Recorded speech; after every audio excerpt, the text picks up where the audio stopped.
My suspicions is something big will happen in the very near future, and we will be forced into this Middle East peace treaty, which I believe is the most important prophecy yet to be fulfilled.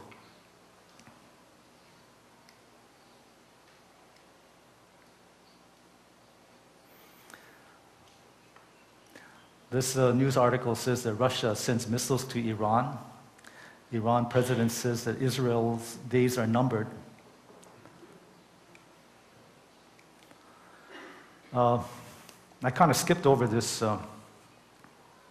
other prophecy that would be happening in the tribulation period. In 1986, I gave a seminar at a church, and it was called, I have this flyer over here. It's called Economic Collapse, Electronic Funds Transfer, and the Soon Coming 666 Mark of the Beast. This is in 1986. And I said there would be a major stock market crash and a global financial panic and crash. Why I believe that is because I believe we had moved into this period called the time of the end. I was not really making so-called prophecy, but I knew that you could connect the dots and that the banking system will move towards this cashless, checkless society because you had to get rid of cash. The banks want to get rid of cash. And when I gave this seminar, a couple guys came up after me after the seminar, and they kind of laughed at me and mocked at me and says, "What are you talking about, Frank? Cashless society. How are you going to do away with cash?" And I said, "You watch. There will become a time when we're going to be dealing with debit cards, and we're going to debit funds right out of your checking account." At this time, there was, debit cards was unheard of, but there were cashless, checkless pilot programs like the Arizona Cactus Swish, the Iowa Transfer. There's a lot of different pilot programs across the world that's going into this cashless system of transactions, dealing with no cash, but just using debit cards. Just as a quick head count, how many of you here use debit cards? See? I was in Safeway the other day, and this couple in front of me, they were in their probably late 40s, early 50s, and their bill came up to $2.91. And the guy sticks out his debit card and slides it. I said, "Gosh, you don't have $2.91 in your pocket?"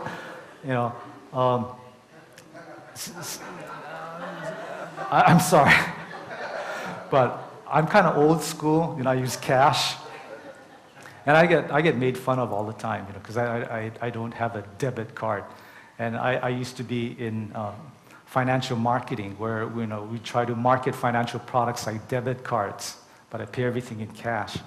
Now, I'm sure all of you here, if you had a bill at Long's Drugstore or Safeway or Home Depot, and your bill came up to, say, $48, how many of you would pay that in cash? See, very few.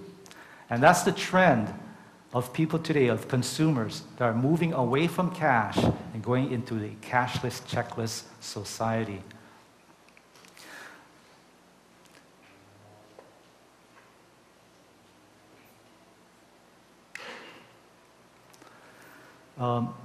Not only are we headed for a cashless, checkless society, but what we need is a new form of identification.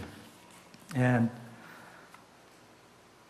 back in 1996, I was giving another seminar on this coming microchip implants, because like InfoPets, I'm sure all of you have, or some of you have cats and dogs that have been implanted with this InfoPet RFID microchip. But I was talking with this guy, Terry Cook from LA, and he was doing some research on this microchip implant in humans. And when we talked about it in another seminar, that in the near future, humans would start being implanted with microchips. And of course, within the last 3-4 years, this thing isn't forwarding worker chip implant for real. I've shown him some of my other classes, actual videotape footage of people actually getting microchips inserted in their right arms. In fact, there's a pilot program in Spain today that people have a microchip implanted in their arm, and they're debiting, it's like a debit card system. They're debiting their bank account from restaurants, from bars, right foot to arm. They don't have any identification, no cash, no debit card, no nothing, just with the microchips. Workers around the world, and I've seen actual footage where all they do is swipe their arm because they have a microchip, RFID microchip in their arm, and it's opening up security doors to their workplace. Now, this is the new technology. This is where we're headed.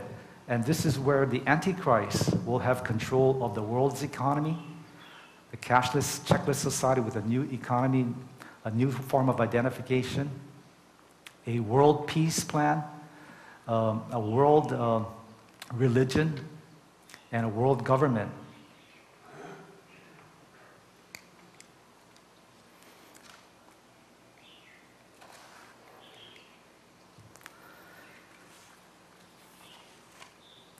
Now, this global peace. A couple weeks ago, JD shared a clip of that coexist bumper sticker. In 2000, I'm sorry, I want to go back to that. A world church is planned for AD 2000.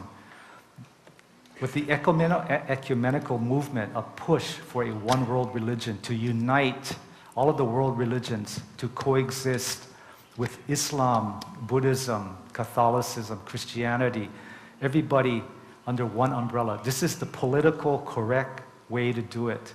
But this is setting the stage for the Antichrist who will come in the world and set up his kingdom where everyone will worship him. Remember, the Antichrist is a false Christ. So there will be a huge, just a deception the world has never seen before.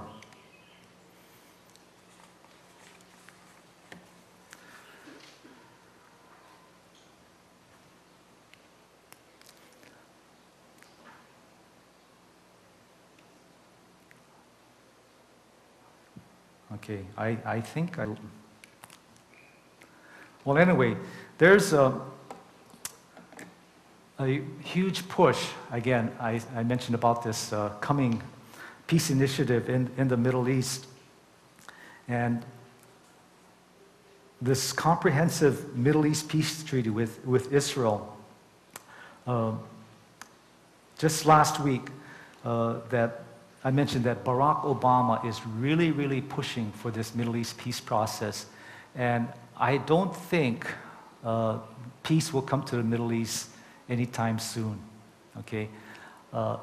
Something huge has to happen before the table, all of the Arab nations and the Israelis, as well as the United States, come to the peace table. Because in the year 1999, 2000, 1993, there was this huge push for Middle East peace process, comprehensive peace, and that didn't happen. And all of this talk about peace, and there will be no peace until the Antichrist brings in a false peace. And this begins the 7 years of tribulation. So if you can see any type of move towards a Middle East peace process, you know that the rapture is near, at the doors. And this is what I feel that Jesus meant about you will know when it is near. When you see all of these signs coming together, you'll be convinced. See, we talk about those who are ready for Christ's return. Personally, I think there's different levels of readiness of Christ's return.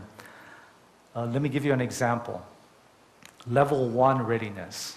Those who are living like in third world countries, these Christians who are being martyred for their faith, who are actively serving the Lord in evangelism and watching with enthusiasm and eagerness for the Lord's second coming. I believe these Christians, these brothers and sisters in Christ, are what I call level 1 readiness.